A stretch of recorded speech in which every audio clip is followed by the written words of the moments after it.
Is your Lexus RX 350 key fob not working? Don't panic. Most issues stem from three main culprits: a dead battery, a glitch in the smart access system, or a faulty antenna.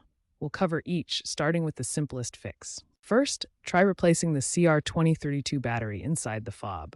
This battery typically lasts 1-3 years. If a new battery doesn't solve the problem, move on to the smart access reset. As a last resort, you can manually open the doors using the key. For antenna issues, consult the vehicle's wiring diagram. To reset the smart access system, insert the key into the ignition, turn it to the ACC position, press the lock button on the fob while holding the start button, then remove the key. This can clear up minor software glitches.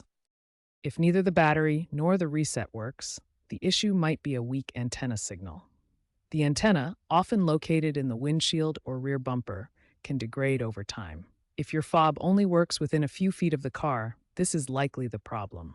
Consider taking your RX 350 to a Lexus dealer for antenna inspection and possible replacement. Keep in mind that Lexus released Service Bulletin SB0024-23 in early 2024 addressing connectivity issues.